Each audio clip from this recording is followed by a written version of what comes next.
No, estamos muy contentos de estar acá. Hacía muchos años que no venía acá a Argentina, a Bucaramanga. Tuvimos la oportunidad de estar 3 años en Cúcuta, dirigiendo Cúcuta, pero imagínense, en el año 82, ahí nació nuestra segunda hija Lorena en Cúcuta. Y Cúcuta marcó nuestra vida fuertemente porque eh, Dios nos permitió en esa ciudad, pues, eh, tener un ministerio muy especial. O sea, yo creo que hay tiempos de avivamiento dentro de la iglesia, ¿cierto? Y ese tiempo en Cúcuta fue un tiempo de avivamiento, porque en 3 años salieron 11 parejas de tiempo completo. Entonces eso no lo entiende nadie. Y eran jóvenes, jóvenes que se dispusieron a abrir sedes. Eran todos éramos jóvenes, nosotros también, porque cuando estuvimos en Cúcuta, pues Pilar tenía 24 años, más o menos, ¿no? Y yo tendría 30. Y los discípulos eran por el estilo. Y abrimos varias sedes en Cúcuta. Y abrimos Venezuela, abrimos San Cristóbal, Ureña, San Antonio, y llegamos hasta Caracas. Y la idea era que nosotros nos íbamos para Caracas. Ya estaba todo organizado para eso. Nos íbamos a Caracas y comenzamos a abrir un ministerio en Caracas. Pero ese año nos fuimos en una peregrinación a Israel y fue una experiencia muy especial, porque cuando estábamos orando allá en el Muro de los Lamentos, Dios me puso una carga que normalmente no lo vivo así, pero me puso una carga que yo no entendía qué era lo que pasaba, y me puso a orar por Argentina. Y yo decía, pero Argentina, ¿qué tiene que ver Argentina conmigo si yo me voy para Venezuela? Nada que ver. Me quedé callado, solo le conté a un discípulo venezolano que estaba conmigo, un agrónomo, y le dije, mira lo que me pasó. Y él se puso contento porque él había estudiado en Buenos Aires su especialización. Y entonces, lo único que pensé, dije, le voy a contar a Pilar, no más, y me voy a quedar y esperar, orar, ¿qué será? Le conté a Pilar, y ese año, después de que ya regresamos, siempre teníamos un congreso en enero en Cali, en el Redil, y allá en el Redil, el director nuestro de esa época me dijo, entonces, ¿estás listo para irte? Le dije, sí. Me dijo, ¿y para dónde es que vas? Le dije, para Venezuela. Me dijo, no, tú no vas para Venezuela. Me dijo, ¿cómo así? Me dijo, no, vas para Buenos Aires. Y yo quedé impactado con eso, porque entonces cuando él le dije, pero de verdad, me dijo, sí, de verdad. Entonces, ante eso de que sí, de verdad, fue cuando yo le expresé lo que había experimentado en el muro y la carga que tenía por ese país. Y realmente, de pensar que íbamos para Venezuela, terminamos en Argentina. Allá estuvimos 3 años. Y yo creo que todo ese tiempo fue el tiempo de avivamiento. Continuamos allá en Argentina igual, porque Dios nos bendijo con un ministerio muy grande en esa época. Y pasaron cosas sobrenaturales allá que pues me quedaría todo el tiempo hablando de eso. Pero lo que quiero decirles es que allá está Hugo. Lo que quiero decirles es que el Señor en su misericordia nos ha permitido viajar por diferentes lugares, hacer el ministerio y ver su gloria. Y todo andaba súper chévere en el sentido de que íbamos a un lugar y nos bendecía el Señor y cada vez nos bendecía más y chao. Pero cuando llegamos a Buenos Aires, cuando llegamos a Cali de regreso, ahí fue cuando las cosas comenzaron a cambiar de una manera abrupta.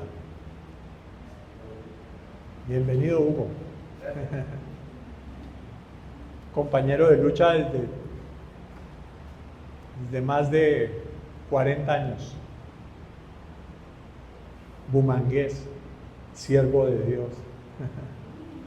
El Señor nos ha permitido este tiempo especial compartir. Y digo que comenzó a cambiar todo porque Pilar venía embarazada, no sabíamos, por eso nuestro hijo menor, que ya tiene 35 años y que nació allí en Cali, motivo por el cual nos tocó quedarnos en Cali.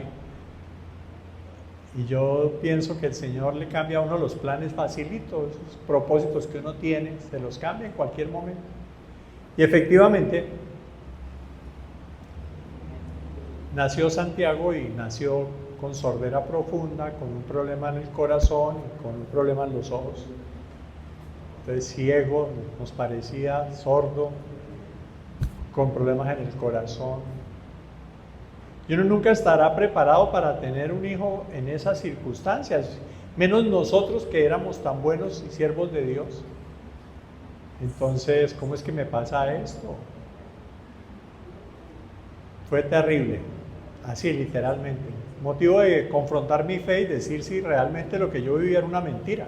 Me había comido el cuento del cristianismo y eso era un engaño. O creer que Dios tiene un propósito con esa situación. Afortunadamente, pues, en todas esas crisis que son lo mejor que le puede pasar a uno, porque las crisis son las que lo llevan a uno a buscar a Dios de verdad, a meterse con Dios de verdad. Mientras todo le funcione a uno, uno se cree el bendecido y que bueno.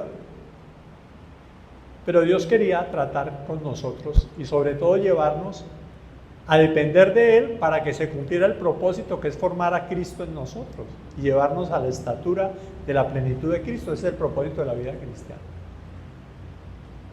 Y entonces nace este personaje, nos cambió la vida. Nos cambió tanto la vida que de ir de un país a otro, de una ciudad a otra, llevamos parqueados ahí 36 años en Cali. ¿Qué tal? Y bueno, Dios ha sido bueno.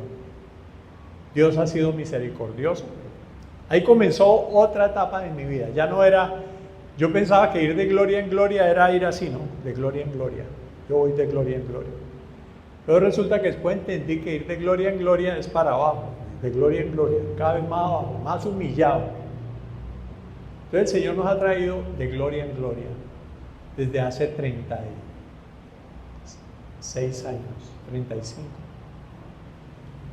Santiago, con todos sus problemas, que no duraron 3 meses y que el Señor no lo sanó como pensábamos que iba a suceder. El Señor lo va a sanar porque es para la gloria de Dios. No lo sanó, porque Dios tiene un propósito con él. Luego, por situaciones difíciles que tuve que enfrentar, resulté detenido 21 meses, detención domiciliaria, 21 meses en Cali detenido. Yo fui concejal de la ciudad de Cali, entonces me metieron ahí, un fiscal dictó una medida de aseguramiento contra un grupo de concejales y aparecí siendo acusado de un cohecho, bueno, 30,000 cosas, yo nunca me vi en eso. Entonces, detenido. Y otra demanda que me pusieron, la cruzada donde antes estaba, me clavaron otra demanda, otra medida de aseguramiento. Entonces tuve 2 medidas de aseguramiento y lógicamente una detención domiciliaria que me llevó 21 meses de detención domiciliaria. Pero lo mejor está por venir.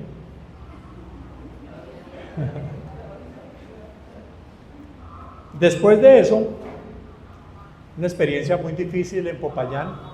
Con el ministerio de Popayán nos amenazó la guerrilla y tuvimos que salir de allá de Popayán. Digo, hablando de los directores de Senfol. Y quedó sola Bucaramanga. ¿Y quién iba a encargarse de Bucaramanga? Y todo el mundo, ninguno sintió que Dios lo llamaba a Bucaramanga. Pues, ¿qué lo iba a llamar? A Popayán. Estoy un poquito cruzado los cables porque el tiempo en Bucaramanga nos está afectando mucho. Entonces, Ahí en esa época también tuvimos que tomar una decisión de esas que Dios lo pone a uno a tomar, que yo amaba mucho ese sector porque yo lo dirigí varias, como de regional, y de pronto fue que vi que no vi mucho eso de que el pastor da su vida por sus ovejas, sino más ver que el asalariado ve venir el lobo y sale corriendo. Entonces fue difícil esa situación y nos tocó asumir Popayán. Me llevé a un discípulo nuevecito, puro nuevo, y cuando lo llevé a Popayán luego me decían, pero ¿cómo así él va a ser el director? Si él maneja, es un ministerio muy pequeño. Le dije, pues nadie se dispuso. Cada vez que yo voy a Popayán me quebranto, ¿no? De ver toda esa gente tan hermosa que hay allí, gente antigua. Y Popayán es un ministerio muy lindo, hay como 10 sedes. Y pienso que fue tan importante tomar la decisión de irnos. Yo pensaba, la guerrilla me va a agarrar, me va a secuestrar, me va a matar. Todo el tiempo, porque nos habían amenazado y era de verdad, entonces. Pero me tocó. Esas cosas que Dios a veces a uno le tocó, bueno, y le tocó, y usted decide si lo hace o no lo hace.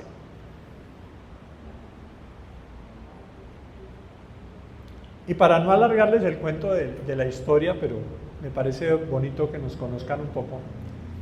Hace 5 años me fui otra vez a Buenos Aires, ya en una nueva etapa, ya no con la cruzada, sino con Senfor, a visitar a Carlos.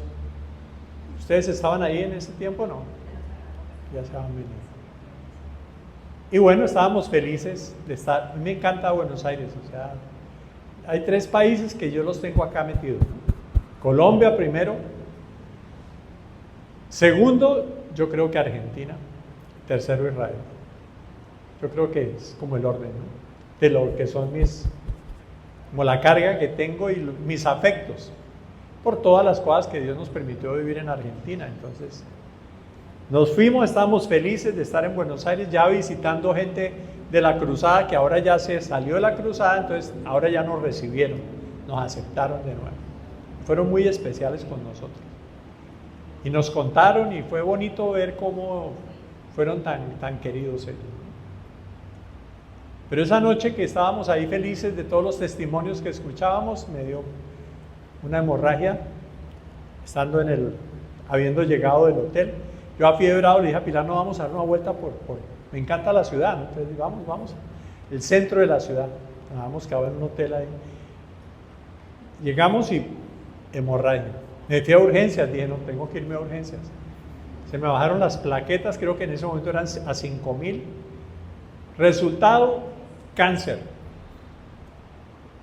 Y Dios nos pasa por esa situación que por la pura misericordia de Dios no me llevó, porque ahora sí la gente cuando me ve me dice, yo sí pensé que usted ya moría. Uy, yo lo vi tan acabado que yo pensé que usted ya moría. Todos me matan, todos. Pero el Señor todavía quería seguirse encartando conmigo acá. Y nos permitió pasar ese proceso. Hay cosas chistosas, ¿no? Yo duré 21 meses detenido y luego duré 21 meses en quimioterapia. Y con cambio de diagnóstico. Y gracias a Dios el Señor me sacó. Pero luego tuve problemas con la próstata, me tocó aguantarme un balón porque no me podían operar por la quimioterapia, me tocó aguantarme con eso hasta después, y entonces me operaron de la próstata. Y se me complicó la operación y fue lo más terrible y doloroso que yo haya vivido. Un momento de esos que no sirve la morfina, no sirve nada, fue terrible. Pero gracias a Dios también salí de ahí. Luego, como ahora estoy en el plan, de hace 5 años el Señor se metió, fue con la salud mía. Entonces, 2 hernias inguinales, también operado de 2 hernias. Y la última fue un infarto, el año pasado en septiembre. Entonces tengo un stent que me pusieron. Pero aquí estoy. El Señor ha sido bueno. Pero era que el Señor quería formarnos. enseñarnos, humillarnos, tratarnos. Una cosa es ser aceptado por Dios, otra cosa es ser probado por Dios o aprobado por Dios. Muy diferente, ¿no? Entonces diga al Señor, el Señor te prueba. Vamos a ir a 2 de Corintios capítulo 3. Voy a pasarme por 3 capítulos de la Biblia porque pues me dijeron que solo era hasta las 2 de la tarde, entonces pues el almuerzo lo voy a dar acá. Pero bueno.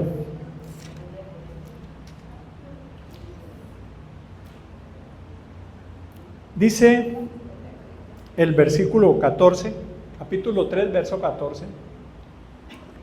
Pero el entendimiento de ellos se embotó, porque hasta el día de hoy, cuando leen el antiguo pacto, les queda el mismo velo, no descubierto, el cual por Cristo es quitado.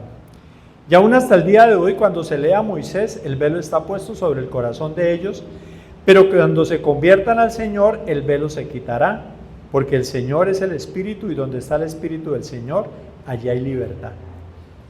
Por tanto, nosotros todos, mirando a cara descubierta como en un espejo la gloria del Señor, somos transformados de gloria en gloria en la misma imagen como por el Espíritu del Señor. Aquí el apóstol Pablo está diciendo que la única manera como una persona puede ver a Cristo como Dios es cuando el Señor le quita el velo. No hay otra forma. Tiene que quitarle el velo. Entonces dice que el entendimiento se embota y no entienden. Cuando leen el antiguo pacto, siguen con el mismo velo no descubierto, porque el único que puede quitar ese velo es Cristo, el único que lo puede quitar.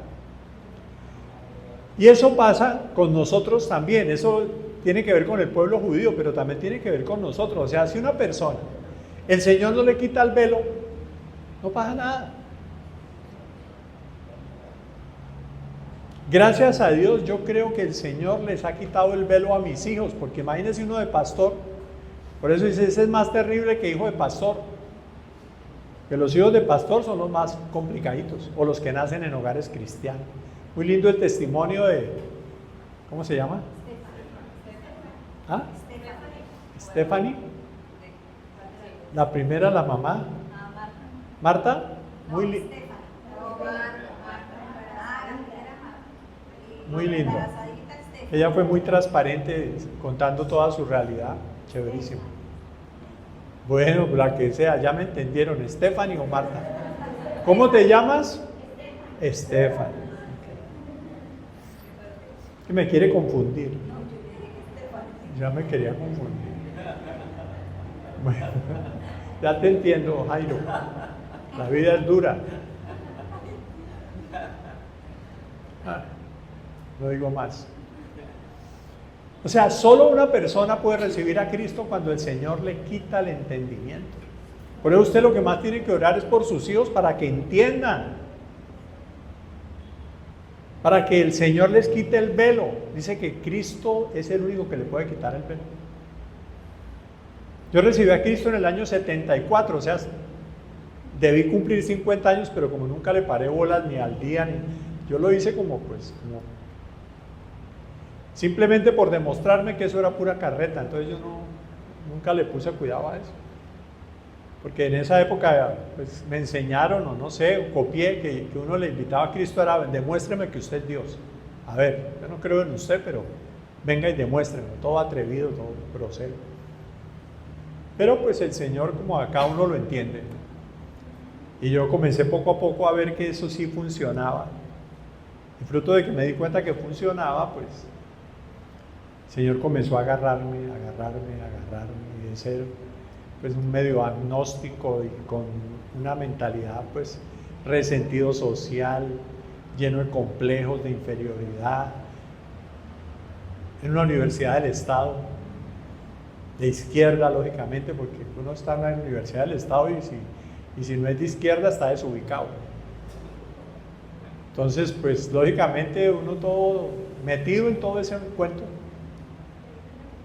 que siempre ha existido, ¿no? Estuve acá en el museo que me llevaron ellos a conocer ahí al lado del teatro.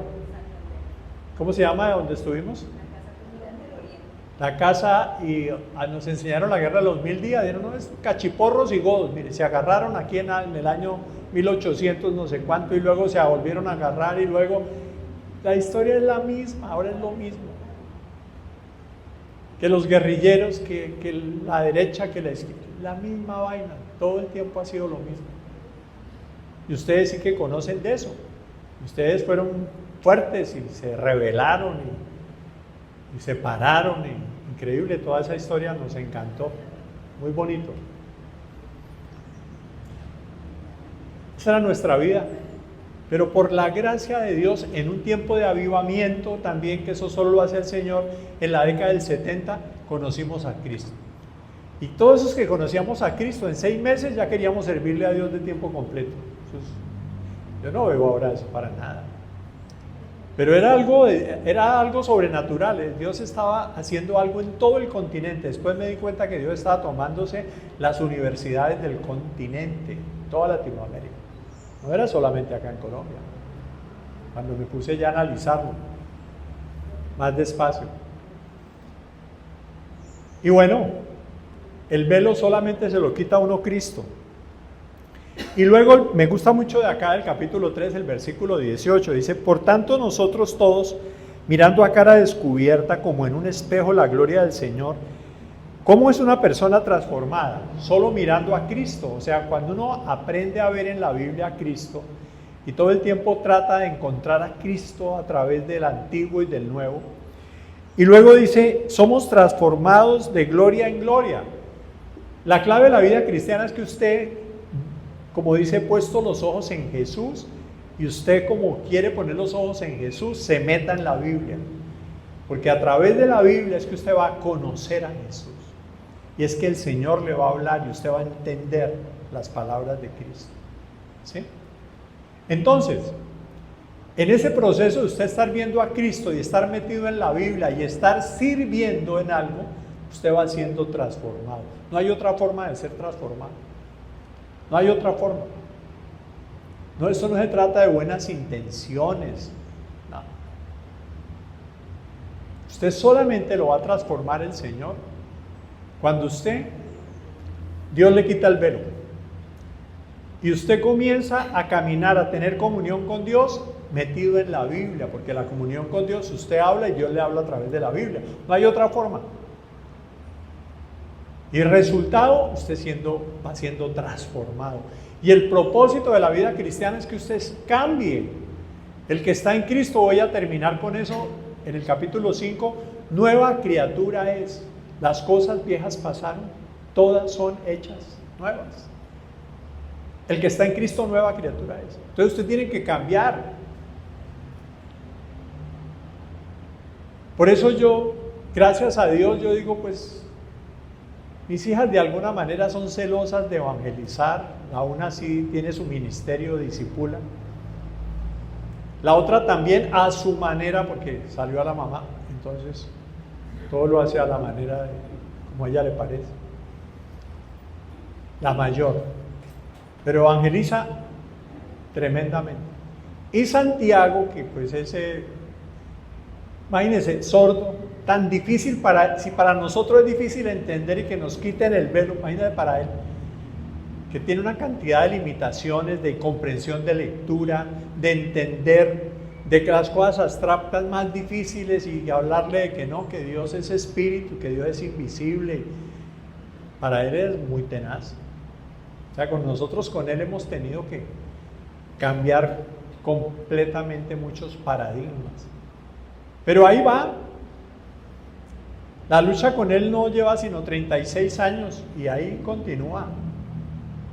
Porque uno cree, bueno, esto ya pues puede hacer que termine. Lógicamente Santiago es la mayor bendición que Dios nos ha dado. Pudo estudiar, pudo terminar una carrera técnica, aún pudo terminar el bachillerato, que ya este sistema colombiano educativo que no sirve para mucho, que es caduco, recontra de todo. absurdo. ¿Qué tal un sordo teniendo que aprender física y trigonometría? Un sordo, y le toca aplicarle el mismo sistema. Si aún los que no son, ¿y esta vaina para qué me sirve? Ahí sí, como dicen, no, pues aprendas el directorio telefónico de la ciudad de Buenos Aires, algún día le puede servir. No tiene sentido aprender un directorio telefónico. Uno de los problemas serios que tenemos en el país es la educación, y cuando uno analiza la educación comparada con la de Europa, por ejemplo, los países que nos llevan tiempo, Finlandia, Dinamarca, nada que ver. Es otro sistema completamente diferente. Hay un libro de Andrés Oppenheimer que me gusta leer. Andrés Oppenheimer es un periodista de la CNN, y él en ese dice, creo que es Basta de Historias, el anterior. Ahorita tiene un libro sobre la felicidad muy bueno, porque él viaja por el mundo y entrevista a los primeros ministros, a los presidentes, a los más tenaces en ese terreno, los entrevista y luego saca un libro y entonces muestra eso. El anterior libro habla sobre la educación en el mundo completamente. Entonces muestra cuáles son los mejores sistemas y por qué. Y muestra que nosotros, pues no dice de Colombia, ¿no? Pero cuando habla de Latinoamérica, pues. Y por eso nosotros ocupamos honrosos 80º lugar, 100 y pico lugar en el sistema educativo. Ustedes están súper bien en Colombia, ¿ok? Florida Blanca, primer colegio en Colombia. ¿Cuál es? ¿Cómo se llama el colegio? Cambridge. Felicitaciones. Muy chévere. Pero a nivel internacional estamos graves. ¿Quién es el único que nos cambia? La palabra de Dios y Cristo. No hay otra forma. Entonces estamos diciendo, Pablo estaba explicándoles a estos corintios y les dice, bueno, ¿qué necesitamos? Que Dios nos quite el velo para convertirnos. Y luego viene el proceso de la santificación, crecer a la estatura de Cristo. Entonces Pablo se mete ya en el capítulo 4 y comienza a hablar de hay que vivir por fe. Y lógicamente este pasaje ilustra lo tenaz que es la vida cristiana, lo difícil que es la vida cristiana. Y el capítulo 4, pues Pablo termina ya en la segunda parte, dice que hay que vivir por fe. Todo lo que nosotros hacemos es vivir por fe. Tenemos el tesoro en vasos de barro, tenemos a Cristo dentro de nosotros. Tenemos ese tesoro en vasos de barro, versículo 7, para que la excelencia del poder sea de Dios y no de nosotros. Y ahí uno entiende que la obra es de Dios. ¿Sabe qué he aprendido yo con toda esta situación de salud tan tenaz? A orar más, imagínense. A entender que todo depende de Dios, entonces tengo que orar más. Creer más en el Señor. Y no estar tan afanado y turbado por tantas cosas, sino aprender a depender de Dios. El tesoro es Él, yo soy un vaso de barro, y ese barro se va desgastando. Y acá dice Él, ¿no? Que estamos atribulados en todo, en todo. Pablo dice atribulados en todo, mas no angustiados, en apuros, mas no desesperados, perseguidos, mas no desamparados, derribados, pero no destruidos, llevando en el cuerpo siempre por todas partes la muerte de Jesús, para que también la vida de Jesús se manifieste en nuestros cuerpos. Esa es la vida cristiana. Tener que pasar por situaciones muy difíciles. Atribulados, angustiados, desesperados. Y uno dice, pero ¿cómo? Si la paz de Dios, ¿qué no? Ahí está, pero en medio de la desesperación, en medio de la angustia, en medio del sufrimiento. El método de Dios para que crezcamos es el sufrimiento. Y la Biblia dice que el sufrimiento es una bendición. Dice, a vosotros os es concedido a causa de Cristo, no solo que padezcáis, no solo que creáis en Él, sino que también padezcáis por Él. Como una bendición, os es concedido. Es una gracia. Pero eso no lo vemos. Entonces termina en el capítulo 4 Pablo diciendo, en el versículo 16, aunque la vida es tan tenaz, dice, no desmayamos. Antes, aunque este hombre exterior se va desgastando, y está hablando de cómo nosotros nos vamos desgastando, y es cierto, Cada día pasa más rápido el tiempo. Yo tengo 70 años. ¿A qué horas cumplí 70 años? Y ahora pasan los años más rápido. Ya viene Navidad, ya comenzó otra vez. Y digo, uy, ¿a qué hora se pasó esta vaina? Tan rápido. La vida es demasiado fugaz. La vida es como un soplo. Aunque este hombre exterior se va desgastando, el interior no obstante se renueva de día y de día. El hombre interior, mi vida espiritual, está en un proceso de crecimiento, pero el hombre viejo, el hombre que está simplemente guardando el tesoro, se va desgastando. Se va desgastando. Esa es la vida, ¿cierto? Dice, porque esta leve tribulación momentánea, Pablo sí es irónico, ¿no? Es que leve tribulación y momentánea, ¿cuál leve tribulación? Es terrible lo que está viviendo. Es que leve. ¿Sabe por qué dice leve? Porque la está comparando con la eternidad. O sea, comparado con la eternidad, todo lo que nos pasa acá es leve. Así dure 80 años, un tiempo de crisis, de dolor. Es leve. Dice, es leve tribulación momentánea comparado con la eternidad. Ahorita les digo por qué estoy diciendo eso. Dice, produce en nosotros un cada vez más excelente y eterno peso de gloria. ¿Qué produce? Que el Señor sea glorificado. ¿Qué produce realmente madurez? Eso.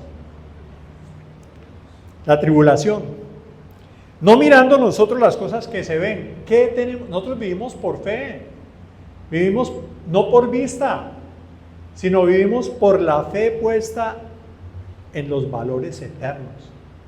Vivimos con una perspectiva eterna. Y aquí lo dice claramente, dice, no mirando las cosas que se ven, sino las que no se ven. Pues las cosas que se ven son temporales, pero las que no se ven son eternas. Las cosas que se ven son temporales. Alguna vez yo me hice esa reflexión, ahí sí como Kung Fu, ¿se acuerdan desde la película? Maestro, ¿qué cosas son eternas? Porque es que uno tiene que preguntarse eso. Eterna la palabra de Dios, la palabra de Dios no pasará. Eterna su alma, y se va para el cielo, para el infierno. Y dependiendo de lo que haya hecho con su vida, se va para alguno de esos dos lados. Por eso Pedro dice que todo lo que uno hace acá va a terminar siendo desgastado y acabado y quemado. Entonces dice, si eso se quema, cuando Pablo, capítulos anteriores, dice que el fundamento es Cristo y que cada uno sobre ese fundamento puede edificar oro, plata, piedras preciosas, madera, heno, hojarasca. Si usted edifica oro, plata, piedras preciosas, pues eso queda cuando es probado por el fuego. Si usted edifica en madera, heno, hojarasca, así sea una cabaña suiza espectacular, eso se quema. Se quema. Las vidas de mucha gente pueden ser cabañas espectaculares, lindísima. Uy, mire esa persona, qué tenaz, qué espectacular, pero se va a quemar todo eso, no sirve para nada. Lo único que sirve es lo que uno haga para con Dios, que sea uno rico con Dios, eso es lo único verdadero. Todo lo demás es mentira. Por eso dice el engaño de este mundo, la vanagloria de la vida. ¿Qué es lo que más ahoga la semilla? Cuando la parábola del sembrador. Dice el que cayó entre espinos, porque dice que el que cayó entre espinos es la vanagloria de la vida, el engaño de las riquezas y la codicia de otras cosas. ¿Oíste, Fabián? ¿Sí me está poniendo cuidado o no? Ok. El engaño de las riquezas, la vanagloria de la vida. No sé por qué me dio por decir que Fabián. Es el espíritu que me está tomando en esta mañana. Mentiras, Fabián. Engaño de las riquezas, la vanagloria de la vida y la codicia de otras. Eso es lo que es el ser humano. Y eso dice que ahoga la palabra, la ahoga. Y aunque está la palabra, está ahogada. Pues no da fruto. Solo una cuarta parte es la que da buen fruto. Solo una cuarta parte. Por eso la vida cristiana es para un remanente fiel, no es para todos. Yo a la gente de la iglesia donde yo directamente estoy, Siempre le digo, puede ser que aquí haya unos cuantos que sean parte de ese remanente fiel. Me contento con el 20%. Porque es que yo como los conozco. Y sé que son crispetos, cristanchos, de todo, pero cristianos realmente. Gente que esté dispuesta a pagar el precio. Gente que quiera ser un discípulo. Y el Señor nos mandó para ser discípulos. Entonces es muy difícil. Y más ahora que estamos en una época donde todos tienen que pensar primero en su diplomado, luego en su maestría, luego en sus perros y después, si acaso, tener un hijo. Y cuando quieren tener un hijo ya no lo pueden tener. Y cuando ya no lo pueden tener, entonces entran en crisis, pero yo quería ser mamá, pues lo disimuló muy bien porque no se dispuso. Entonces ya quieren usar pues toda una cantidad de prácticas que no sé hasta dónde éticamente son lo más convenientes. Como que la ciencia entonces maneje esto, no, mejor que lo maneje Dios.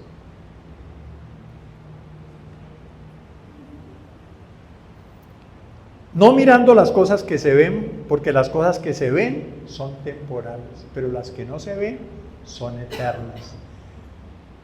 Me encanta cuando la Biblia dice que Moisés se sostuvo como viendo al invisible. Moisés hubiera podido ser el faraón de Egipto. Fue formado para eso. Fue un hombre con un perfil altísimo. Abogado. Pablo, abogado. San Agustín, abogado. Todos los abogados son terribles. Pilas con los abogados. Ojo con los abogados. Pero cuando se convierten, es impresionante cómo Dios los usa. Ahí está Moisés, el abogado, el legislador.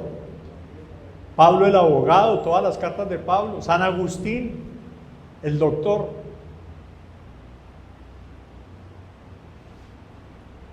Y Moisés dice claramente, me gusta cuando en Hebreos dice, por la fe Moisés decidió ser maltratado con el pueblo de Dios. Decidió por la fe. Llega un momento en que tomó una decisión, decidió. ¿Qué decidió? Ser maltratado con el pueblo de Dios. Que gozar de los deleites temporales del pecado. Y dice, y se sostuvo como viendo al invisible. Se sostuvo. Yo tengo una hija abogada. También es terrible, pero ahí está mejorando, poco a poco. Tengo una hija abogada y otra arquitonta.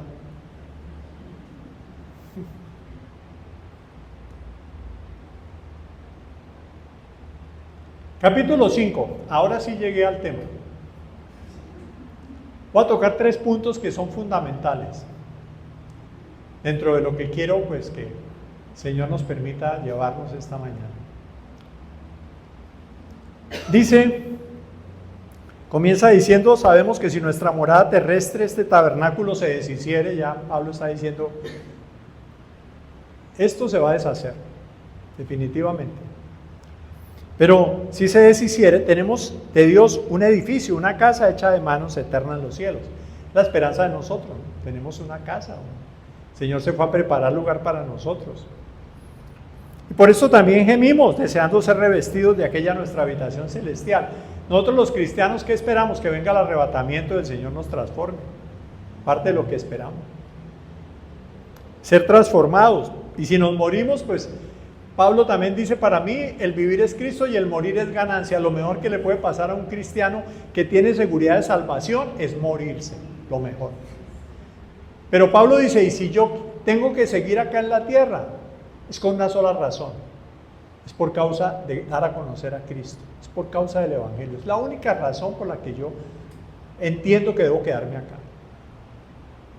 No hay otra razón, porque lo mejor que me puede pasar es ir a estar con Cristo. Nosotros los cristianos creemos eso, y es lo que dice Pablo. Y ahí dice en el versículo 4, los que estamos en este tabernáculo, hablando del cuerpo, gemimos con angustia porque no quisiéramos ser desnudados, sino revestidos para que lo mortal sea absorbido por la vida. ahí está el arrebatamiento, ¿no? Que el Señor nos trastorne, pero también, si es que Él quiere resucitarme, pues también. Mas el que nos hizo para esto mismo es Dios, quien nos ha dado las arras del Espíritu. El Señor puso su Espíritu en nosotros y son las arras como la garantía de que todo esto es cierto. Así que vivimos confiados siempre y sabiendo que entre tanto que estamos en el cuerpo, estamos ausentes del Señor, porque por fe andamos, no por vista, pero confiamos y más quisiéramos estar ausentes del cuerpo y presentes al Señor. Mira lo que dice Pablo. Yo quisiera estar ya en el cielo. Lo mejor que me puede pasar.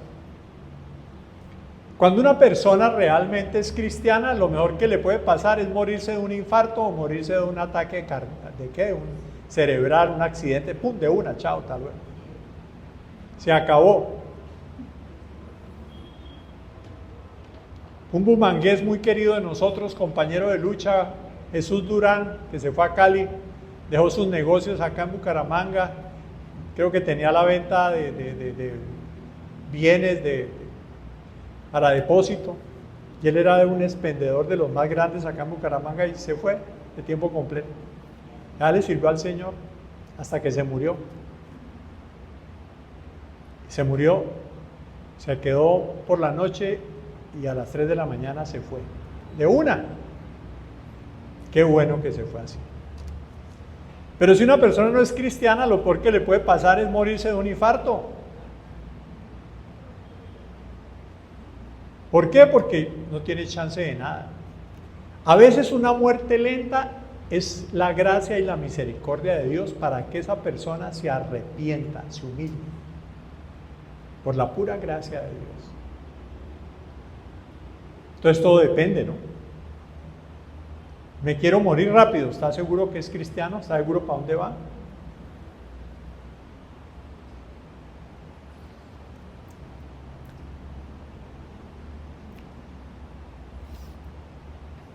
Por tanto, aquí ya comienza lo que quiero básicamente comunicarles. 3 cosas, vamos por la primera. Por tanto, procuramos también, o ausentes o presentes, serle agradables. Una de las cosas más bonitas que he aprendido en la vida cristiana es que yo vivo para glorificar a Dios y para agradar a Dios. ¿Sí? Quiero vivir para eso, para glorificar a Dios y para agradar a Dios. Y aquí dice Pablo, si me voy, que mi vida haya servido para glorificar a Dios. Si me quedo, que mi vida sirva para glorificar a Dios y para agradarle. Dice, serle agradables. ¿Por qué? Dice, porque es necesario que todos nosotros comparezcamos ante el tribunal de Cristo. Todos nosotros, está hablándole a los cristianos, no le está hablando a toda la gente en general, sino a los cristianos. Los cristianos vamos a tener un juicio que se llama el tribunal de Cristo. Aquí está, todos tenemos que comparecer. No es un juicio de condenación, porque ese juicio ya lo pagó Cristo por los cristianos. Nosotros debíamos ser condenados, pero Cristo murió para que no fuéramos condenados. Pero este es un juicio por las obras que cada uno ha hecho. El tribunal de Cristo es dependiendo de que usted ya recibió a Cristo. Bueno, ¿y qué hizo con su vida si usted es cristiano? ¿Qué hizo?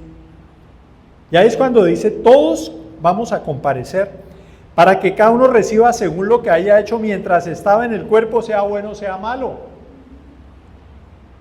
Tribunal de Cristo, el Señor nos va a resucitar, nos va a arrebatar y allá en el cielo va a ver un tribunal. Y el Señor a cada uno le va a dar lo que merece. Sobre poco has sido fiel, sobre mucho te pondré. ¿Se acuerdan las parábolas? Sobre poco, sobre mucho te pondré.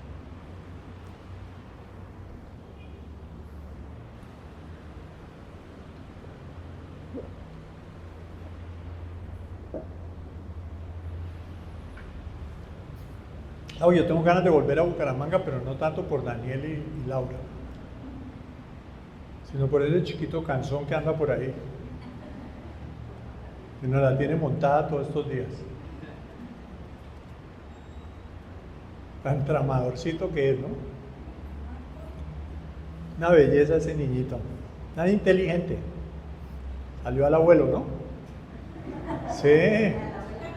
Ah, ¿a la abuela también? Ah, bueno. Ok. Chiquito es una maravilla.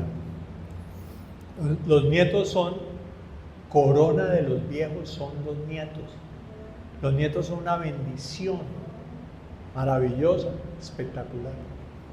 Tenemos 3 nietos embobados. El nieto chiquito mío tiene 8 años. Yo siempre me siento ahí el tiempo de la alabanza, siempre adelante, en primera fila. Y él siempre se pega a mí. Y cuando estamos alabando, él alaba a Dios y eso alza las manos, cierra los ojos. Es todo un personaje que se ha metido con Dios y conoce tanto del Señor. Le habla a los amiguitos de Dios. Yo digo, este niño es extraterrestre. Una niña que lo edifica a él, que es precisamente la hija Ana María y Andrés, que conocen Laurita y Daniel, le dice a la mamá: mami, Manolo es un elegido. Como ella lo ve, ¿no? Como un elegido. Porque ese niño es, y nosotros oramos por él, que el Señor lo guarde. Que conoce historias de la Biblia y uno le dice: ¿qué entendiste? Y te da unas explicaciones. Y esas explicaciones las amplía y uno dice: ¿de dónde sacó tanto? Se la pasa viendo videos bíblicos, tiene 8 años. Es el mejor del colegio también, del salón. Y es más chistoso porque es humilde como la abuelita. Entonces le dice uno, y me dice, ellos nos dicen papá y mamá, ¿no? Papá y mamá. Papá, es que en el salón mío hay un niño que es muy inteligente. Ese niño es tremendamente inteligente y es buenísimo para todo. ¿Sí? Sí, él es el segundo del grupo. ¿Por qué? Pues porque yo soy el primero. Es muy humilde. Pero bueno, estamos felices con esos 3 nietos, porque todos tienen algo especial y son diferentes. La más fregada es la china, que ya tiene 11 años, y ahora está aprendiendo batería. Entonces nos encantó ver acá a la baterista, porque ella está, entonces ya pues decimos, uy, chéverísimo que ya sea parte de la alabanza. Pero son una belleza esos niñitos. Entonces nosotros andamos embobados con esos niños. Primer punto, vamos a comparecer ante el tribunal de Cristo. Olvídese. ¿Y usted cómo se va a presentar allí? Tal vez una de las cosas que a mí me impactó desde que escuché al doctor Bray, que decía que lo único que él quería era cuando llegara al cielo, dice que lo único que él esperaba es que el Señor le dijera: bien, buen siervo y fiel. Sobre poco has sido fiel, sobre mucho te pondré. Recuerden que Cristo va a reinar por 1000 años. Y dice: al que venciere le daré que se siente conmigo. O sea, esos 1000 años creo que seguramente va a reinar con muchos de nosotros, si hemos hecho la tarea bien. Uno acá se prepara para tener una carrera, digamos, los políticos. ¿Y cuánto le dura? El que más le dura, por muy tenaz que sea, 50 años, como algunos han estado ahí metidos tanto tiempo. Eso no es nada contra 1000 años. Qué bueno que uno se prepare para 1000 años con Cristo. En principio, ¿no? Y luego cielos nuevos y tierra nueva. El tribunal de Cristo. Las obras que habla ahí son las obras que Dios ha preparado para que caminemos en ellas. Tiene que ver con la evangelización, con el discipulado, con el carácter de Cristo, con que usted sea un hombre de disciplinas espirituales. Tiene que ver con que usted sea un hombre comprometido con los que no tienen lo suficiente, con la necesidad de la gente. Tiene que ver con que usted sea solidario. Tiene que ver con que usted sea generoso. Me imagino que aquí no hay ladrones del diezmo, ¿no? No, aquí todos se ven buena gente. Evalúe sus finanzas. ¿Qué hace usted con su plata? Usted invierte su dinero donde más le rinda, ¿no? Uno buscaría un banco, ¿cuál es el que manda? Pero usted sí tiene claro que lo primero es Dios. ¿Tiene claro eso? Usted sí es rico para con Dios, porque sabe que lo primero que tiene que pensar es en las cosas de Dios.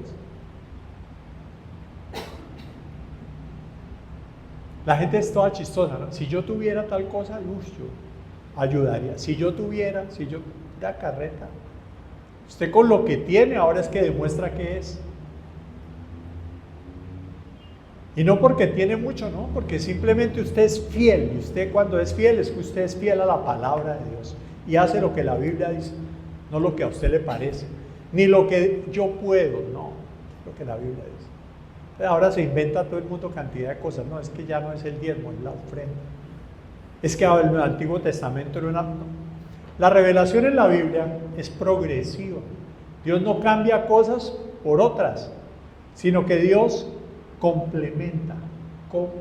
La revelación es progresiva. El Nuevo Testamento, la ofrenda del Nuevo Testamento quiere decir que lo menos que usted debe dar es el diezmo, pero que eso no es lo correcto, es mucho más del diezmo lo que usted debe dar. Eso es lo que quiere decir. No que entonces ya, menos mal, entonces. Porque nosotros somos, por naturaleza, no somos generosos. Lo que somos es ávaros, codiciosos. Y queremos ser ricos no para con Dios, sino para con nosotros mismos. Segundo, versículo 17. Conociendo pues el temor del Señor, persuadimos a los hombres. Conociendo pues el temor del Señor. Segundo, el temor de Dios. Si usted es una persona que ha nacido de nuevo, usted tiene que ser una persona temerosa de Dios. Primero que todo, el temor de Dios es arrepentimiento. Una persona que tiene temor de Dios, de acuerdo a lo que el Antiguo Testamento quiere realmente enseñarnos, es arrepentimiento. Una persona temerosa de Dios, primero que todo, es que se ha arrepentido y se ha humillado delante de Dios. Pero si usted es un verdadero temeroso de Dios, ¿usted qué se debe dedicar? ¿Sabe qué dice acá? A la evangelización. Dice, persuadimos a los hombres. ¿Cómo yo no voy a compartirle a otros que la única solución para que esa persona no se vaya para el infierno es Cristo? ¿Cómo no voy a hacerlo? Y yo tengo que persuadirlos. Pero a Dios le es manifiesto lo que somos y espero que también lo sea a vuestras conciencias. No nos recomendamos pues otra vez a vosotros, sino que os damos ocasión de gloriaros por nosotros para que tengáis con qué responder a los que se glorían en las apariencias y no en el corazón, porque si estamos locos es para Dios y si somos cuerdos es para vosotros. ¿Sabe qué es lo que está diciendo Pablo? Tengo que ir rápido porque no puedo explicarlo despacio como me hubiera gustado. Quiere decir que nosotros que estamos enseñando las cosas de Dios tenemos que enseñar la Biblia completa. Y la Biblia completa es fuerte, es dura. Entonces por eso uno a veces quiere enseñarle lo que la gente quiere escuchar. Pero uno tiene que enseñarle la Biblia completa, como Pablo. Pablo dice que él se siente tranquilo con él mismo porque no se negó a compartir todo el consejo de Dios, no unas partes, sino todo el consejo de Dios. Y eso hace que muchos nos tilden de locos. Pero si somos locos, dice, uy, no se ponga a decir eso porque le acaba la iglesia. No se ponga a hablar de esa manera porque la gente se va. Pues que se vaya.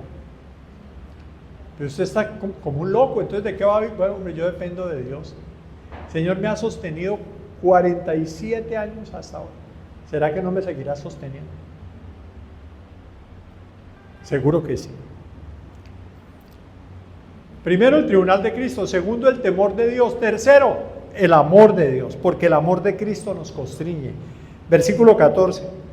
Pensando en esto, que si uno murió por todos, luego todos murieron. Y por todos murió para que los que viven ya no vivan para sí, sino para aquel que murió y resucitó. Si usted realmente conoce al Señor, usted es una persona agradecida de saberse tan amado por Dios. Tan amado por Dios. Y el amor de Cristo, Pablo dice, me impulsa, me constriñe, me impele. Me motivan. Uno no hace las cosas de Dios porque le toca, ni por obligación, ni porque lo amenazan. Uno hace las cosas de Dios porque uno dice, ¿cómo no voy a estar agradecido con alguien que me ama como Dios? Nadie pudo amarme como Cristo. Nadie. Y entonces eso es lo que a uno lo tiene que motivar. Dice, y si murió Cristo por mí, entonces yo ya no vivo para mí, no vivo para hacer mis planes, mis sueños, sino que vivo para Él. Y si vivimos, para Él vivimos. Dice, sino para aquel que murió y resucitó. Para eso debo vivir yo. Para aquel que murió y resucitó por Dios. De manera que nosotros de aquí en adelante a nadie conocemos según la carne. Y si aún sea Cristo conocimos según la carne, ya no lo conocemos así.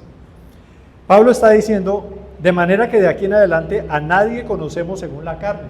Algunos están diciendo que Pablo está hablando ahí de que él fue testigo de la muerte de Cristo y que él lo vio clavar en la cruz. Ahí estaba, como buen fariseo, como buen lo que sea, estaba viendo cuando Cristo estaba muriendo.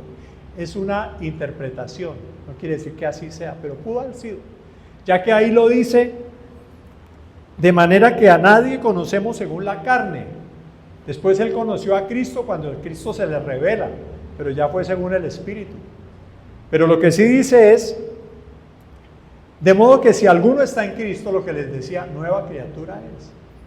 Todas las viejas cosas pasaron, todas son hechas nuevas. Una persona en Cristo es una persona que tiene que cambiar. Por eso cuando uno ve que la gente no cambia, uno dice, ese como que no ha recibido a Cristo todavía. Pero lleva 20 años en la iglesia, sí, pero no ha recibido a Cristo.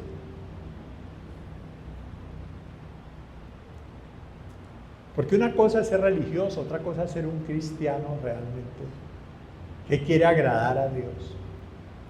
Y termina, esos son los 3 puntos que quería dejarles claro, porque si usted lo vive, usted entiende el remate de este quinto, donde dice que Dios estaba a través de Cristo reconciliando y que nos entrega el ministerio de la reconciliación.